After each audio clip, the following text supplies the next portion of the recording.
پاکستان اور دنیا بھر میں لاکھوں دیکھنے اور سننے والوں کو ارشد شریف کا سلام۔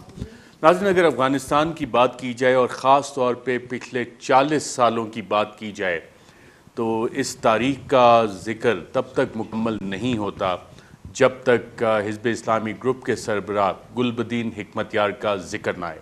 آج ہمارے خصوصی مہمان ہیں، بہت شکریہ گلبدین حکمتیار صاحب ہمارے ساتھ گفتگو کرنے کے لیے۔ آج افغانستان میں کیا ہو رہا ہے؟ بسم اللہ الرحمن الرحیم۔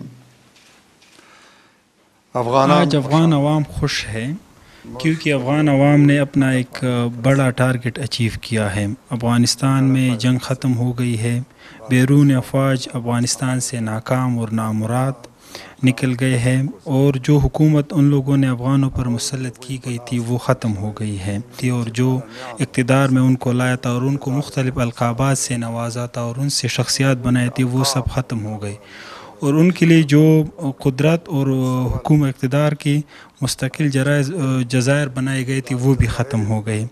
اب افغانوں کو یہ چانس اور موقع ملا ہے کہ وہ آزاد اور خود مختار افغانستان میں بیرونی لوگوں کی مداخلے کے بغیر اور ان کی ایگزسٹنس کے بغیر، ان کی کسی طرح کی دھمکی کے بغیر اپنے مستقبل کے بارے میں اپنی قومی اور مذہبی ویلیوز کو مد نظر رکھتے ہوئے فیصلہ کریں۔ اسلامی امارات جو افغان طالبان نے اعلان کیا ہے، اس کا مستقبل کیا ہے اس حکومت کا؟ طالبان نے اب افغانستان میں ایک عبوری حکومت کا اعلان کیا ہے۔ پچھلی حکومت کی فالس کے بعد یہاں پر ایک خلا یا ویکیوم کریٹ ہوا تھا جس کو فوری طور پر پر کرنا تھا۔ ہمارا بھی یہ مشورہ تھا کہ بغیر کسی دیر کے پہلا قدم یہی اٹھانا چاہیے کہ ایک انتقالی ایک عبوری حکومت بنانی چاہیے تاکہ وہ خلا پر ہو جائے، اور آئندہ کے لیے پوری غور اور فکر اور مشوروں کے بعد اور سارے جو با اثر اطراف افغانستان میں اسٹیک ہولڈر ہے ان کی مشورے کے بعد پھر مستقبل کے لیے لاہ عمل ترتیب دیا جائے۔ مستقبل کی حکومت جس کو کہتے ہیں کہ ایک جامع حکومت، آل انکلوسیو حکومت، اس میں آپ بھی حکومت میں شامل ہوں گے؟ ہم نے جو ڈیولپمنٹس ریسنٹ ڈیولپمنٹس ہوئی ہے اس کی غیر مشروط طور پر حمایت کی ہے، اور ہمارا یہ مشورہ اور توقع ہے کہ افغانستان میں بننے والی آئندہ حکومت وہ اسلامی اصولوں اور افغانستان کی مفادات کی بنیاد پر ایسی حکومت بنائی جائے جس کو افغان عوام یا افغان قوم کی اکثریت کی حمایت حاصل ہو۔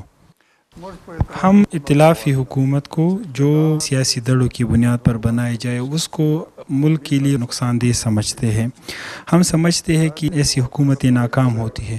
حکومت کی تقسیم کو ہم ملک کے لیے ملک کے مفاد میں نہیں سمجھتے۔ ہم سمجھتے ہیں کہ حکومت صرف یونائٹڈ ہو، ایک ہی دڑ ایک ہی پارٹی کے پاس ہو، اور وہ ایسی پارٹی ہو جس سے ملک کی اکثریت کی حمایت حاصل ہو، وہی رول کرے، بجائے اس کی کہ حکومت مختلف گروہوں میں مختلف قومی گروپوں میں بٹا ہوا ہو۔ پوری دنیا میں ایسی ہی حکومت ہے، ایک پارٹی رول کر رہی ہے، پاکستان میں ایک پارٹی کی حکومت ہے، باقی پارٹیز جو ہے وہ حکومت میں حصہ لینے کی بات نہیں کر رہے ہیں۔ ہمارے سارے ہمسائے میں یہی صورتحال ہے، ایران، ازبکستان، تاجکستان، حتیٰ کہ چائنا اور رشیا اور یورپی ممالک میں بھی ایک پارٹی حکومت کر رہی ہے، امریکہ میں بھی یہی صورتحال ہے۔ افغانستان میں بھی ایک ایسی حکومت بنانی چاہیے۔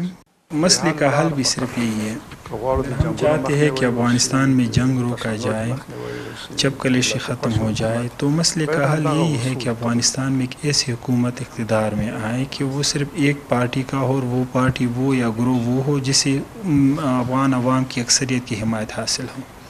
2016 میں آپ نے افغان حکومت کے ساتھ ایک معاہدہ کیا تھا، پیس ایگریمنٹ کیا تھا۔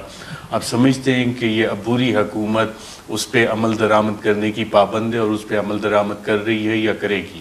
وہ حکومت جس کے ساتھ 2016 میں حزب اسلامی کا معاہدہ ہوا تھا اس نے اس معاہدے کو وائلیٹ کیا ہے، اس کی ایک ایک کلاس پر عمل درآمد نہیں کیا ہے، ان کو توڑا گیا ہے۔ ان کی توقع یہ تھی کہ حزب اسلامی امن معاہدے کے بعد آ جائے اور ان کے ساتھ مل کر طالبان کے خلاف جنگ لڑے۔ ان میں لڑنے کی اور ریزسٹنس کی جو مورال تھی وہ ختم ہو گئی تھی. افغانستان میں مقیم یا یہاں پر موجود جو بیرون فوجی وہ بھی یہ سمجھتی تھی کہ حزب اسلامی کے آنے سے بیلنس آف پاور ہو جائے گا اور حکومت حزب اسلامی کی مدد سے طالبان کو شکست دے گی. لیکن ہم کسی بھی طور پر اس کے لیے تیار نہیں تھی کہ ہم کوئی ایسی بڑی بلنڈر کریں.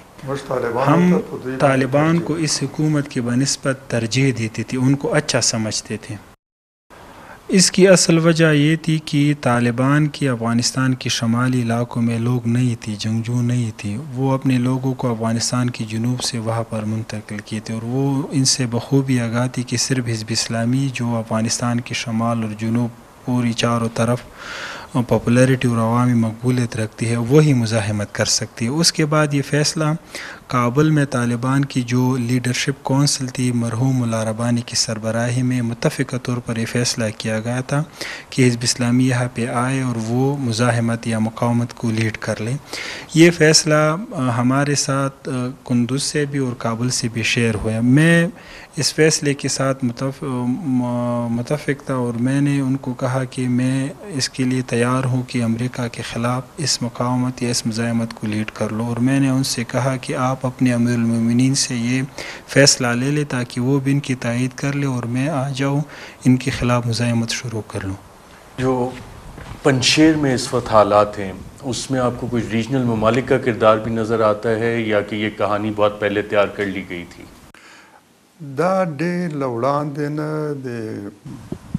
یہ پنشیر کا مسئلہ بہت پہلے سے اسلام کی مخالف جو قوتیں ہے جس میں امریکہ، فرانس، انگلینڈ اور اس خطے کے کچھ ممالک نے اپنی علیحدہ اور اکٹھی منصوبہ بنایا تھا کہ افغانستان میں کسی بھی طور پر جنگ نہ روکا جائے بلکہ جنگ جاری رہے. اور پنشیر سے وہ ماضی میں بھی اپنی ایک مورچے کا فائدہ لے رہے تھے اور ابھی بھی فساد اور فتنی کا مورچہ بنانا چاہتے ہیں. اگر آپ نے پنشیر کی حالیہ جو تحولات ہے وہ دیکھی ہوں گی تو آپ کو بخوبی پتہ ہوگا کہ فرانس اس میں بڑھ چڑھ کر اس شرارت میں حصہ لے رہے. وہ یہ شرارت کر رہے ہیں کہ شورا نظار جو ناردرن الائنس ہے جو انڈر احمد شاہ مسعود اب ان کا بیٹا جس کو لیڈ کر رہا ہے ان کو ایک اعلی کار کے طور پر استعمال کرنا چاہتے ہیں، استعمال کر رہے ہیں. حالیہ اس معاملات میں فرانس کا ایک یہودی نژاد بدنام جاسوس جو ایک جیوز گروپ 300 کا ممبر ہے وہ پنشیر میں اس شرارت کی پیچھے تھا اور وہ اسی شورائے نظار کو بھڑکا رہا تھا اور ان کو اپنی حمایت اور اپنی سپورٹ کی ایشورنس دے رہا تھا اور ان کے لیے پروپیگنڈا کر رہا تھا کہ وہ اس کے خلاف لڑے. یہ وہی بندہ ہے جس نے عراق میں بھی موجود رہا تھا، جس میں ترکی میں کرد قوم کو اکسایا تھا. اسی طرح سے سوریہ، لیبیا اور تقریباً ساری اسلامی دنیا میں جہاں پر بھی ایسی لڑائی ہوئی تھی اس کے پیچھے یہ تھا. آپ نے سنا ہوگا کہ امریکہ کی کانگریس کی کچھ ممبران کہہ رہے ہیں کہ وائٹ ہاؤس کو پنشیر کی حمایت کر لینی چاہیے. سب سے اس میں مشہور گراہام ہے، یہ معروف و مشہور کانگریس مین ہے جو پنشیر کی حمایت میں بول رہے ہیں اور وائٹ ہاؤس کو کہہ رہے کہ آپ کو ان کی اس مزاحمت کو آفیشلی ریکگنائز کرنا چاہیے. اور اس کے ساتھ وہ کہتے ہیں کہ افغانستان میں خانہ جنگی کے امکانات ہیں، حالانکہ افغانستان ایسی صورتحال میں جا رہا ہے جہاں پر خانہ جنگی کے امکانات بالکل ختم ہو رہے ہیں. یہ لوگ یہ شرارت کر رہے ہیں کہ افغانستان میں کوئی خانہ جنگی شروع ہو رہی ہے اور چاہتے ہیں کہ امریکہ ایک دفعہ پھر افغانستان آئے. اور یہ کہا بھی ہے کہ یہاں پر القاعدہ کی دوبارہ ری آرگنائز کی امکانات بھی ہیں. اور جس طرح امریکہ دوبارہ عراق گئے ہے یا شام گئے ہے اسی طرح افغانستان بھی دوبارہ آ جائے. آپ نے دیکھا ہوگا کہ ابھی طالبان جو ہے وہاں پر مختلف پنشیر میں ڈیپو لے رہے ہیں. اس میں کئی 100 ٹینکس ہے، آرٹلری ہے، B-41 ہے اور روسی جو ایکوپمنٹ ہے آرمز وہ ہے. اس کے علاوہ ملینز کے تعداد میں وہاں پر آرمز اور یہ ملٹری ایکوپمنٹس ہیں جو ایمونیشن ہے جو کسی بڑے ملک یا ایک بہت بڑے آرمی کے لیے کافی ہے، یہ وسائل کیسے ادھر منتقل ہو گئے تھے؟ امریکہ جب یہاں پہ آئی تھی تو امریکہ نے پورے افغانستان کو DDR کر لیا، یعنی DRM کر لیا، ان سے اسلحہ لے لیا، صرف پنشیر کو چھوڑا۔ امریکہ کی نئی رینجرز یا ہم بھی وہاں پر گئے ہیں، تو ان سب سے یہ پتہ چلتا ہے کہ یہ منصوبہ صاحب کا ہے۔ ابھی آخری دنوں میں امریکہ کے کہنے پر ایک پنشیر کا ایک بندی کو وزیر دفاع بنایا گیا، جس نے یہاں سے بہت سارے وسائل کو ادھر منتقل کر دیا، اور 17 ہیلی جو ہے یہاں سے منتقل کی گئی ہے۔ اس سے یہ پتہ چلتا ہے کہ امریکہ بہت پہلے سے یہ منصوبہ بنا چکا تھا کہ وہ پنشیر سے جنگ، شرارت، فتنی، فساد کی ایک مورچے کا کام لے، لیکن پنشیر کی عوام شورائے نظار اور ان لوگوں سے نفرت کرتی تھی۔ یہ وہ لوگ ہیں جس نے امریکہ کا ساتھ دیا تھا، جنہوں نے پنشیریوں کو باقی افغان عوام کے خلاف لڑایا تھا۔ ہر روز پنشیر میں جنازے آتے تھے، وہ لوگ ان سے نفرت کرتے تھے، اور ان لوگوں نے اس مزاحمت یا سو کالڈ مقاومت میں ان کا ساتھ نہیں دیا۔ اسی وجہ سے وہ ریزسٹ نہیں کر سکے، اور 2-3 دن کے اندر پنشیر پر طالبان قبضہ آور ہو گئے، اور پنشیر وہ لوگ جو جنگ لڑ رہے تھے یا امریکہ کے ساتھ ہی تھے جو پنشیر عوام کو اکسا رہے تھے، اس میں سے اکثریت ملک سے باہر بھاگ گئے ہیں۔ آپ نے ذکر کیا کہ امریکہ ابھی بھی شرارت کر رہا ہے یہاں پہ، اور شرارت کے لیے سامان بھی چھوڑ کے گیا سارا ماحول، اور خطے کی جو سیاسی صورتحال ہے، جیوگرافیکل سچویشن، چین ورسز امریکہ، جو امریکی صدر جو بائیڈن نے بھی کہا، اس میں انڈیا کا امریکہ کے ساتھ ایک بہت گہرا تعلق ہے۔ امریکہ افغانستان کے حوالے سے اس وقت کیا اسٹریٹجی رکھتا ہے، اور انڈیا کیا امریکہ کی طرح افغانستان میں امن چاہ رہا ہے؟ دہلی متاسفانہ نیو دلی نے روسی انوینشن کے وقت ایک غلط سیاست اپنائی تھی۔ انہوں نے افغانستان پر حملہ اور قابض افواج کی حمایت کی، ان کی طرف سے مسلط کی گئی حکومت کی حمایت کی، اور ان کے خلاف جو آزادی کی جنگ، مقدس جہاد لڑی جا رہی تھی، ان کی مخالفت کی۔ یہ دلی کی ایک تاریخی اور بڑی غلطی تھی۔ اس کے علاوہ اگر ہم دیکھیں، نیٹو کے آنے کے بعد دلی نے اپنی وہی پالیسی اور وہی غلطی دہرائی۔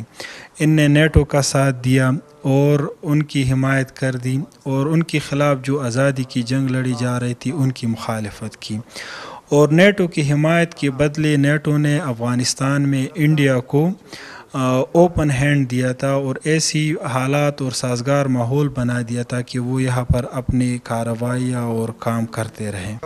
مودی کو چاہیے کہ وہ ابھی ان دونوں غلطیوں جو اس کے ملک نے کی ہے اس پر اعتراف کرے۔ جس طرح پاکستان کی وزیر اعظم نے جرأت مندانہ طور پر کہا کہ افغانستان کے خلاف امریکہ کا ساتھ دینا اور افغانستان کی جنگ میں داخل ہونا پاکستان کی غلطی تھی، اسی طرح سے مودی کو بھی یہ جرأت کر لینا چاہیے، اور اسے بھی یہ اعلان کر لینا چاہیے کہ پچھلے 2 انوینشن میں جو ان نے افغان عوام کے خلاف ان قبضہ اور ملکوں کا ساتھ دیا ہے وہ غلطی تھی۔ عمران خان نے یہ بھی کہا کہ ہم اس کے بعد کسی بھی جنگ میں امریکہ کا ساتھ نہیں دیں گے افغانستان کے خلاف، اور امریکہ کو بیسز نہیں دی۔ میں عمران خان کی موقف اور سٹانس کی حمایت بھی کرتا ہوں، اس کا ممنون اور مشکور بھی ہوں۔ عمران خان نے یہ بھی کہا ہے کہ ہم افغانستان سے کچھ اور نہیں چاہتے، بس صرف یہ چاہتے ہیں کہ افغانستان کی سرزمین پاکستان کے خلاف استعمال نہ ہو۔ نیو دلی اور مودی ایڈمنسٹریشن کو چاہیے کہ وہ اس کی حمایت کر لے اور اس کا اعلان کر لے کہ افغانستان کی سرزمین پاکستان یا کسی کے خلاف استعمال نہیں ہوگی، نہ کریں گے۔ میں سمجھتا ہوں کہ ابھی بھی ہم کابل میں حکومت کو یہی پالیسی اپنانی چاہیے کہ افغانستان کی سرزمین کسی کے خلاف بھی استعمال نہ ہو، اور یہاں پر ایک ایسی متوازن اور مناسب پالیسی اختیار کی جائے جو افغانستان کی قومی مفاد کی بنیاد پر ہو، اور جس میں افغانستان کی سرزمین سے کسی دوسرے ملک کے لیے خطرہ نہ ہو۔ اگر افغانستان کسی بین الاقوامی یا خطے کی کسی پاور کی پپٹ بن جائے تو وہ افغانستان میں بھی جنگ کا باعث ہے اور اس خطے میں بھی جنگ کی باعث ہے. اور تاریخ نے یہ ثابت کر دیا ہے. جب کابل میں ماسکو نواز حکومت تھی تو یہاں پر لوگوں نے اسے نہیں مانا, جنگ شروع ہو گئی اور اس جنگ نے پورے خطے کو اپنے لپیٹ میں لے لیا اور بالآخر USSR کی زوال پر وہ منتج ختم ہو گئی. اسی طرح سے جب نیٹو یہاں پہ آ گئی تو اس نے بھی چاہا کہ وہاں پر ایک پپٹ حکومت تھی, لیکن کسی نے بھی اسے تسلیم نہیں کیا. ایک لمبی جنگ چھڑ گئی. 20 سالہ جنگ کے بعد نیٹو کو مجبور ہونا پڑا کہ یہاں سے نکل جائے. ہم سمجھتے ہیں کہ باقی ممالک کو بھی یہی پالیسی اپنانی چاہیے. کابل میں ایک غیر جانبدار اور ایسی حکومت جس کی سیاست اپنی ہمسایہ اور خطے کے ممالک کے بارے میں متوازن ہو, کسی بھی بین الاقوامی یا خطے کی کسی پاور کی ماتحت نہ ہو. افغانستان میں ایسی آزاد خود مختار حکومت ہونی چاہیے جو اپنی مستقبل کا فیصلہ خود کرے. یہ آزاد خود مختار حکومت ایک اسٹرانگ معیشت سے بنتی ہے. افغانستان کے فارن ایکسچینج ریزروز فریز کر دیے گئے ہیں, ورلڈ بینک نے فنڈنگ روک دی ہے. اس اکنامک کرائسس کو کریٹ کر کے دوبارہ افغانستان کے حالات خراب کرنے کی کوشش تو نہیں کی جا رہی؟ اور اسلامی امارات, افغان طالبان کے پاس کیا اکنامک روڈ میپ ہے افغانستان کے لیے؟ امریکہ اور امریکہ کے دوست حامی ممالک نے شرارت کا راستہ اختیار کیا ہے. وہ افغانستان کی حکومت کو پریشرائز کر رہے ہیں, ان کو دھمکی دے رہے ہیں, ان کو تھریٹن کر رہے ہیں اور افغانستان کی جو بیرونی اثاثہ جات ہیں ان کو فریز کرنے کی بات کر رہے ہیں. اس کے علاوہ وہ چاہتے ہیں کہ افغانستان کو حکومت کو آفیشلی ریکگنائز میں ڈیلے کر لیں اور افغانستان کو آئسولیٹ کر لیں. وہ اس افغانستان کو اس لیے پریشرائز کرنا چاہتے ہیں کہ حکومت ان کے آگے سر جھکائے, ان کے آگے سرنڈر کرے اور ان کی شرائط مان لے. میرا افغان عوام اور افغان حکومت کو یہ مشورہ بھی ہے اور یہ یقین دہانی بھی ہے کہ وہ نہ خوف کا شکار ہو اور نہ کوئی تشویش رکھیں, کیونکہ افغانستان کے پاس ایسے وسائل ہیں اور افغانستان کے ساتھ ایک ایسا موقع ہاتھ آیا ہے کہ جس کی بدولت افغانستان کسی کا بھی محتاج نہیں ہو سکتا ہے. اور نہ یہاں پر ایسے ممالک ہیں جو امریکہ کی مزاج کے ساتھ نہیں چلتے ہیں, بلکہ اگر امریکہ کی مزاج کے ساتھ یہاں پر حکومت چلے تو وہ ان کے خلاف سیاست اپنائیں گے. افغانستان میں زیر زمین ایسی ذخائر ہے, ایسی مائنس ہے جس کے لیے بہت سے ممالک تیار ہے کہ ان پر انویسٹمنٹ کریں, اور مجھے یقین ہے کہ ہم کسی بھی طور پر محتاج نہیں ہیں, بشرطیہ کہ افغانستان میں ایک سال حکومت بنائی جائے جس کی پالیسیز آزاد اور خود مختار ہو اور جو اپنی مستقبل کا فیصلہ اپنی ملکی مفادات کو مد نظر رکھتے ہوئے اپنائے, جس کی بدولت افغانستان ہر طرح کی احتیاج سے ختم ہو سکتا ہے.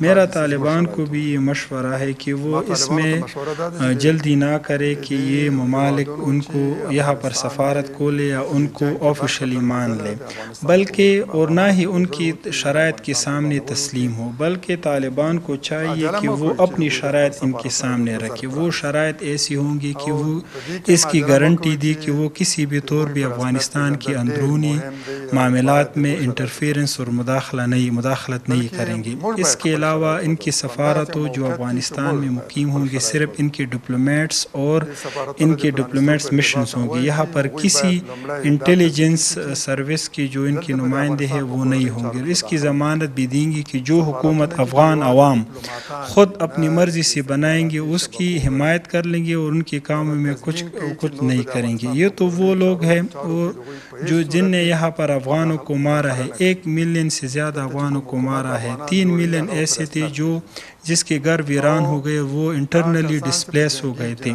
تو اس کا خسارہ افغان عوام کا حق بنتا ہے کہ وہ اس کی ڈیمانڈ کرے, وہ ان کو دے دے. اس کے علاوہ یہاں سے لوگوں نے پیسے افغان عوام کی جو حق ہے, جو ان کی پیسے ہے, اس کی لوٹ مار کی اور باہر کی بینکوں میں ڈالے ہیں. ان سے یہ ضمانت بھی لینی چاہیے کہ ان لوگوں کو واپس لائیں گے احتساب کے کٹہرے میں. آپ نے ذکر کیا کہ افغان عوام کی حکومت ہو، ایران اور دیگر چند ممالک بھی اسی طرح کی بات کرتے ہیں. کیا یہ جمہوری پروسیس سے حکومت بنے گی، الیکشنز ہوں گے، وہ ریپرزنٹیٹیو گورنمنٹ ہوگی؟ ہماری جو ترجیح ہے وہ یہ ہے کہ یہاں پر law and order situation, security وہ برقرار کیا جائے. حکومت جو داخلی مسائل ہے ان کو کنٹرول کرے، داخلی مشکلات سے وہ فارغ ہو جائے اور پورے اطمینان کے ساتھ پھر امن و امان کے ماحول میں اور سازگار ماحول میں پھر افغانستان کے مستقبل کے لیے ایک مناسب ماحول میں بحث کیا جائے اور وہاں پر پھر یہ دیکھا جائے کہ کس طرح کا سسٹم ہونا چاہیے اور کیا ہونا چاہیے. سوویت یونین بہت بڑے بڑے جرنیل، انہوں نے بہت ساری اسٹریٹجیز بنائیں، افغانستان میں آئے اور پھر شکست خوردہ ہو کے چلے گئے. امریکہ 20 سال تک یہاں پہ رہا، ٹامی فرینک سے لے کے اسٹینلے میکرسٹل، پیٹریاز، کولن پاول، سب کے سب اپنی اسٹریٹجیز اور کوائن ٹرمز بناتے رہے. افغانستان کے لوگوں کے پاس ایسی کون سی اسٹریٹجی ہے کہ چاہے وہ سوویت یونین کی بیسٹ ملٹری اسٹریٹجیز ہوں یا امریکہ اور اس کے 50 ملکوں کے اتحادی کی اسٹریٹجیز ہوں، وہ شکست خوردہ ہو کے چلے گئے یہاں سے؟ وہ کون سی کاؤنٹر اسٹریٹجی ہے جو دنیا کو پڑھنی چاہیے؟ وہ جنگ اور وہ جنگجو جو کسی خاص مقصد، کسی خاص خواب، کسی خاص ہدف کے لیے نہ لڑ رہا ہو یا کسی ارمان کے لیے نہ لڑ رہا ہو، اسے وسائل، ایمونیشن، اسلحہ کامیاب نہیں کرا سکتے ہیں. جنگ کے لیے صرف ایمونیشن، اسلحہ، وسائل درکار نہیں ہے، بلکہ ان کے لیے کافی نہیں ہے، بلکہ ان کے لیے مورال اور ایک ارمان، ایک خواب، ارادہ اور اسلحے سے زیادہ اہم اسلحے کے پیچھے اسلحے کو چلانے والا وہ بندہ، ان کی عزائم، اس کی اخلاق، اس کی سوچ، اس کا مقصد اہم ہے. یہی وجہ ہے کہ پچھلے ایک دہائی میں افغانستان میں 3 بڑے سپر پاورز ایک سے بعد ایک جو یہاں پر آئے تھے ان کو شکست ہو گئی. ہم سمجھتے ہیں کہ اسلحے کے زور پر کسی قوم یا کسی عوام کو بھی آپ اپنے غلام نہیں بنا سکتے ہیں. وہ قوم جو آزادی چاہتا ہے، جو آزادی پانے کے لیے قربانی دینے کے لیے بھی تیار ہو، جن کا خواب اور ارمان ملک کی آزادی ہے، یہ ایک دلیل ہے. دوسری دلیل یہ ہے کہ جو ایمونیشن، وسائل، اسلحہ جنگ کی جو حالات ہیں ان کا فیصلہ کر سکتے ہیں، ان کی نتائج کا فیصلہ کر سکتے ہیں جب 2 ممالک یا 2 حکومتیں آپس میں لڑ رہے ہیں، لیکن 2 فوجیں آپس میں لڑ رہے ہیں. لیکن یہ وسائل تب کچھ نہیں کر سکتے ہیں جب ان کا مقابلہ گوریلا وار سے ہے، ان پر گوریلا اٹیکس ہوتے ہیں. یہ وسائل، یہ ایمونیشن، یہ ساری چیزیں جو ہے گوریلا حملوں کے خلاف کامیاب نہیں ہو سکتے، بلکہ ان کے خلاف یہ شکست کھائیں گے، جو تاریخ سے ثابت ہو گیا. سوویت یونین بھی یہاں سے بھاگا، امریکہ بھی یہاں سے بھاگا. بھاگنے کا طریقہ کس کا بہتر تھا؟ بھاگنا کسی بھی صورت پر اچھا کام نہیں ہے. دونوں یہاں سے افغانستان سے بھاگ گئے تھے اور دونوں نے غلطی کی تھی. لیکن اگر ہم دیکھیں تو جو یو ایس ایس آر یا روسی افواج افغانستان سے ایک منظم طریقے سے بھاگ گئے تھے، اس کے بنسبت امریکی افواج یا نیٹو جو تھے وہ شرمندگی حالات میں، بڑے برے حالات میں افغانستان سے بھاگ گئے.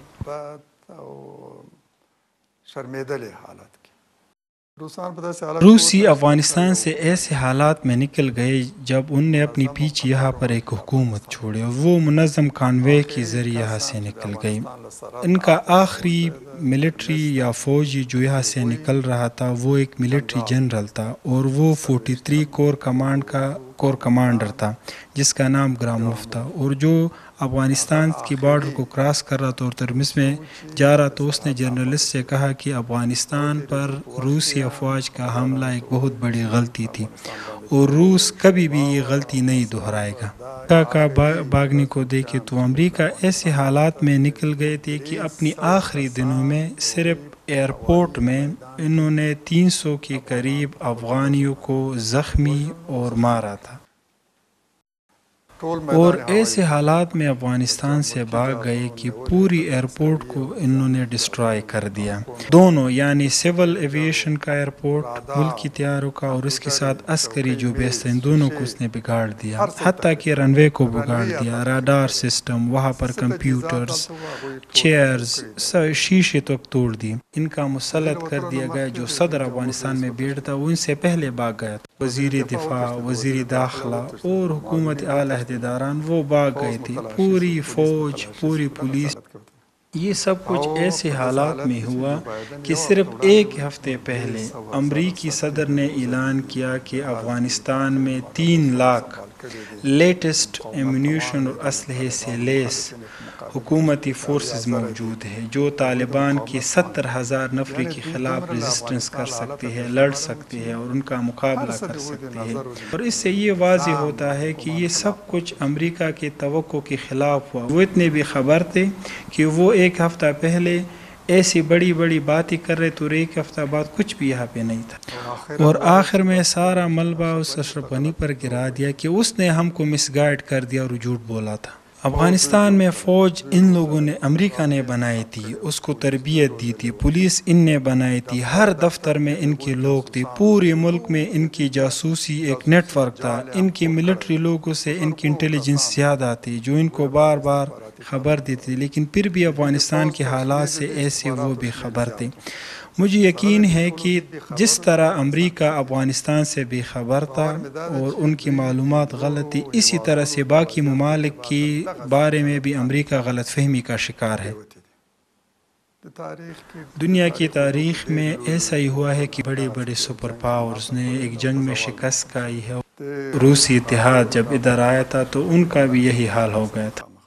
USSR بھی اپنی قوت اور غرور کی پیک کے حالات میں افغانستان آئے جب وہ عروج پر تھے. افغانستان میں ان کی شکست ہو گئی اور وہاں سے ان کا زوال شروع ہو گیا. اب ہم دنیا میں کوئی USSR کے نام سے کوئی ملک یا کوئی اتحاد نہیں ہے. تاریخ کہتی ہے کہ افغانستان گریو یارڈ آف ایمپائرز ہے. اس تاریخ میں آپ نے بھی 2 عدد چیپٹرز لکھے ہیں. تاریخ گلبدین حکمتیار کو کیسے یاد رکھے گی؟ میں سمجھتا ہوں کہ یہ میرے رب کی مجھ پر عنایات ہے کہ میں نے اپنے ملک کی آزادی کے لیے اور اسلام کے لیے آزادی کی جنگ لڑی ہے، اور اس میں اپنا کمال نہیں سمجھتا بلکہ یہ مجھ پر میرے رب کا احسان ہے. اور گریو یارڈ آف ایمپائرز کیوں کہتی ہے تاریخ اس کو؟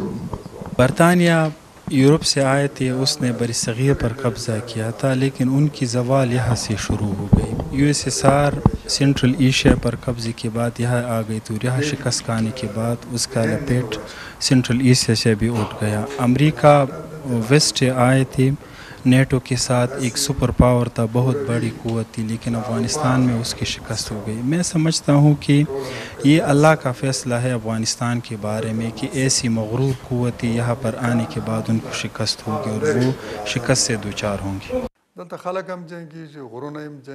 یہ سرزمین ایسی بنی ہوئی ہے، یہاں کی جو جغرافیکل جو کنڈیشن اسٹرکچر ہے وہ ایسے بنا ہوا ہے. یہاں پر لوگوں میں بھی یہ قابلیت اور اہلیت ہے، اور ملک بھی ایسا بنا ہوا ہے کہ یہاں پر کسی بھی مغرور قوت کی وہ زوال اور شکست یہاں پر ہو سکتی ہے یا وہ ان سے دوچار ہو سکتے ہیں. بہت شکریہ، آپ نے وقت دیا. آپ سے گفتگو تو اور بھی تاریخ پہ بہت ہو سکتی ہے لیکن وقت آپ کے پاس کم ہے. بہت شکریہ ویسے گفتگو کرنے. سابق افغان وزیر اعظم گلبدین حکمتیار کی خصوصی گفتگو آپ نے پروگرام پاور پلے میں ملاحظہ کی. گلبدین حکمتیار یہ کہتے ہیں کہ وزیر اعظم عمران خان نے جرأت مندانہ طور پر کہا کہ افغانستان میں جنگ جو شروع ہوئی، امریکہ نے شروع کی، اس میں داخل ہونا ہماری غلطی تھی. بھارت کو چاہیے کہ وہ بھی اس سے سبق سیکھے. امریکہ کو ایبسلوٹلی ناٹ کہنے اور بیسز نہ دینے پر عمران خان کے مشکور ہیں. گلبدین حکمتیار نے اپنے اس انٹرویو میں ایسا بھی کہا. ساتھ یہ بھی بتایا کہ پنجشیر میں اب بھی بہت سے ممالک سازشیں کر رہے ہیں اور مزاحمتی فورس کو ہتھیار بھی فراہم کیے جا رہے ہیں. یہ بھی کہا کہ امریکہ اپنی گاڑیاں، آلات اور دیگر سامان شرارت کے طور پر چھوڑ کر گیا ہے۔ پروگرام کے اینکر پرسن ارشد شریف صاحب ہمارے ساتھ موجود ہیں، ان سے اس وقت مزید بات بھی کر لیتے ہیں۔ افغانستان سے ہمیں براہ راست جوائن کر رہے ہیں۔ ارشد صاحب، بہت بہت شکریہ آپ کے وقت کا۔ مجموعی طور پر اس انٹرویو کو آپ کے ناظرین نے سنا بھی ہے، لیکن آپ کے جو اب تک شب و روز افغانستان میں گزرے، قندھار سے کابل تک، ذرا اس پر نظر ڈالیے۔ مجموعی طور پر افغانستان کیسا دکھ رہا ہے؟ سیکیورٹی کیسی ہے؟ بالکل، افغانستان کی جہاں تک سیکیورٹی کا آپ کا سوال ہے، ہم نے قندھار سے کابل تک بائی روڈ ٹریول کیا ہے، جو کہ بہت کم لوگوں نے ٹریول کیا ہے، اور خاص طور پہ 15 اگست کے بعد اس علاقے کو طالبان کی سیکیورٹی نے مکمل طور پہ محفوظ کر لیا۔ اس سے پہلے جب یو ایس یا اس کے الائز کے کانوائز اس راستے پہ موو کرتے تھے تو خدشہ یہ ہوتا تھا کہ یہاں پہ حملے ہوں گے، اور قندھار سے کابل تک کی جو روڈ ہے وہ پچھلے 20 سال کی داستان بھی اس طرح سے بتاتی ہے کہ جگہ جگہ آپ کو برجز ٹوٹے ہوئے نظر آتے ہیں، اور اس کی وجہ یہ ہے کہ وہاں پہ improvised explosive devices I D attacks ہوتے تھے ان کانوائز پہ۔ جو راستہ ہے اس میں جگہ جگہ آپ کو کھڈے پڑے ہوئے نظر آتے ہیں، وہ مائن بلاسٹ کی وجہ سے ہیں، جو کہ امریکہ اور اس کے اتحادیوں کے خلاف اسلامی امارات افغانستان کے جو سولجرز ہیں، جن کو افغان طالبان کہا جاتا ہے، وہ حربے استعمال کرتے تھے، اور دیگر جو آکوپائنگ فورسز کے خلاف ایک ریزسٹنس تھی، وہ پوری داستان آپ کو نظر آتی ہے۔ ساتھ آپ کو یہ بھی پتہ چلتا ہے کہ جو ٹریلینز آف ڈالرز افغانستان میں خرچ کرنے کا دعویٰ کیا گیا تھا، وہ پیسہ یہاں پہ خرچ نہیں ہوا، اور ایک بہت بڑا ڈسکنیکٹ تھا۔ جو لوگ کابل میں بیٹھے تھے یا بڑے بڑے شہروں میں بیٹھے تھے، اور پورے راستے میں جب آپ آتے ہیں تو جو گاؤں ہیں راستے میں، جو رورل ایریاز ہیں، وہاں پہ کوئی کنیکشن نہیں تھا، کوئی ڈیولپمنٹ نہیں ہوئی ہے، اور لوگوں کا جو ڈسکنیکٹ تھا ان کے ساتھ بہت زیادہ تھا، جس وجہ سے جو لوکل پاپولیشن میں سپورٹ تھی افغان طالبان کی اور دیگر گروپس کی جو کہ مزاحمت کر رہے تھے اور کہتے تھے کہ آکوپائنگ فورسز کو یہاں سے نکل جانا چاہیے، تو ان کو وہاں پہ باقاعدہ شیلٹر بھی ملتا تھا، کھانا پینا بھی ملتا تھا، اور ان اتحادی فورسز کے خلاف انہوں نے اپنی جنگ جاری رکھی ہوئی تھی۔ ایک بہت بڑا سوال یہ بھی اٹھتا ہے کہ جو ٹریلینز آف ڈالرز افغانستان میں آ رہے تھے، ان میں سے کتنے واپس چلے گئے، اور ایک وار مشینری کو بزنس کے طور پہ استعمال کیا گیا، اور لاکھوں معصوم افغان شہری اس جنگ کا نشانہ بنے، کیونکہ چند لوگ جو کہ وار انڈسٹری چلا رہے تھے، انہوں نے اس سے بلینز آف ڈالرز مختلف کمپنیز نے کمائے، لیکن افغان لوگوں کو اس وقت بھی کچھ نہیں ملا۔ اور دوسری ٹریجڈی ان کے ساتھ یہ ہوئی کہ جو ان کو خواب دکھائے جا رہے تھے، وہ خواب ادھورے کر کے وہ تمام ممالک جو کہتے تھے کہ جی ہم نے ریکنسٹرکشن کرنی ہے، ری بلڈ کرنا ہے افغانستان کو، وہ ان کو اس وقت بھی تنہا چھوڑ کے چلے گئے ہیں۔ اور آج ہی اقوام متحدہ نے باقاعدہ طور پہ $606 ملین کی ایک ہیومینیٹیرین اسسٹنس کی اپیل کی ہے، کیونکہ آگے جب سردیاں آ رہی ہیں تو یہ خدشہ ظاہر کیا جا رہا ہے کہ بھوک اور افلاس، جو پاورٹی ہے، وہ زیادہ بڑھے گی، اور ساتھ ساتھ اس کے جو ایک قحط سالی ہے وہ بھی اس دفعہ ایکسپیکٹ کی جا رہی ہے، جس کی وجہ سے حالات خراب ہونے کی اقوام متحدہ باقاعدہ طور پر پریڈکشن کر رہا ہے۔ جو اب افغان طالبان یا مختلف یہاں کے ایلڈر سے بات کرتے، اور جیسے گلبدین حکمت یار صاحب نے بھی کہا کہ بظاہر یہ لگ رہا ہے کہ ایک اور سازش افغانستان کے خلاف ہو رہی ہے، اور اکنامیکلی افغانستان کو اسٹرینگولیٹ کیا جا رہا ہے امریکہ اور اس کے اتحادیوں کی طرف سے، جو کہ افغان لوگوں کی زندگی مزید مشکل بنائیں گے۔ اور جو اسسٹنس ہے، فنڈنگ ہے، وہ اس وقت روک دی گئی ہے۔ فائنینشیل پرابلمز آہستہ آہستہ جب بڑھیں گے، جو اسٹریٹجی ایکسپلین کی جاتی ہے مختلف اینالسٹ کی طرف سے، وہ یہی ہے کہ جی افغانستان کو اس طرح کے معاشی حالات میں، مشکلات میں دبو دیا جائے کہ یہاں پہ جو ریکنسٹرکشن اور عوام حکومت کا جو خواب ہے کہ جی عوام کی بہتری ہو، وہ پورا نہ ہو سکے۔ اور جب یہ اکنامک کرائسس بڑھے گا تو لوگوں میں ایک ڈس افیکشن ہوگی اسلامی امارات افغانستان کے خلاف، اور وہ اس کے خلاف کھڑے ہو جائیں گے، اور ایک نئی کیوس کی، سول وار کی سچویشن بننے کی صورتحال ہوگی۔ تو یہ انالیسس یہاں پہ عمومی طور پہ پایا جاتا ہے، دیا جاتا ہے۔ اور اسی تناظر میں گلبدین حکمت یار صاحب نے بھی اپنے انٹرویو میں بتایا کہ پنشیر میں جو حالات ہے، جو ایک ریزسٹنس فورس بنی ہے، وہاں پہ باقاعدہ طور پہ آرمز، ایمونیشن، ویپنز ڈمپ کیے گئے، تاکہ افغانستان کے اندر ایک خانہ جنگی کی صورتحال باقاعدہ طور پہ رہے۔ اب یہاں پہ مختلف اینالسٹ کا خیال یہی ہے کہ پاکستان،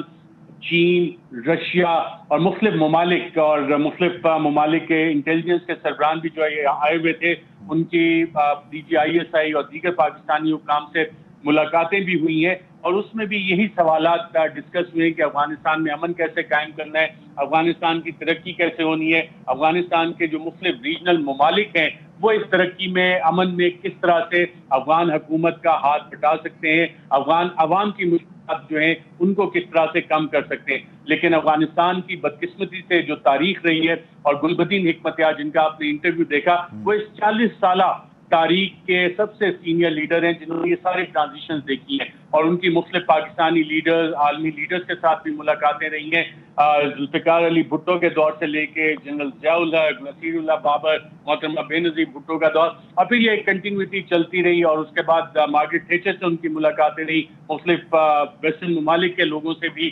انٹریکشن رہی، ایرانی گورنمنٹ کے ساتھ ان کی انٹریکشن رہی، اور افغان طالبان کے ساتھ انٹریکشن رہی۔ اور گلبدین حکمتیار صاحب کے جو قریبی ذرائع ہیں وہ بتاتے ہیں کہ جب DGISI لیفٹیننٹ فیض حمید حال ہی میں افغانستان کا انہوں نے دورہ کیا تو دیگر ملاقاتوں کے ساتھ ساتھ ایک ملاقات ان کی گلبدین حکمتیار صاحب کے ساتھ بھی ہوئی تھی، اور ان ملاقاتوں کا مقصد یہی تھا کہ تمام لوگوں کو مل کے افغانستان میں امن کے لیے کام کرنا چاہیے، اور گلبدین حکمتیار صاحب نے اپنی ایک طرح کی حمایت کا بھی اعلان کیا ہے اسلامی امارات افغانستان کی حکومت کے لیے۔ اور اس سارے جب چیز کو وہ اینالائز کرتے ہیں تو اس میں جو ریجنل ممالک اور کچھ بگ پاورز کا جو گیم ہے اس پہ بہت بڑے انہوں نے سوالات اٹھائے ہیں۔ انڈیا کا جو رول رہا ہے اس حوالے سے 64 ملین ڈالر اب جو نمائندہ خصوصی برائے افغانستان امریکہ کے زلمے خلیلزاد وہ اناؤنس کر رہے ہیں کہ 64 ملین ڈالر جو ہے امریکہ وہ اب ہیومینیٹیرین گراؤنڈ پہ دے گا۔ ویسے انہوں نے کہا تھا کہ نیشن بلڈنگ کبھی بھی ہمارا یہاں پر ایجنڈا ہی نہیں رہا اس جنگ کا 20 سال کی۔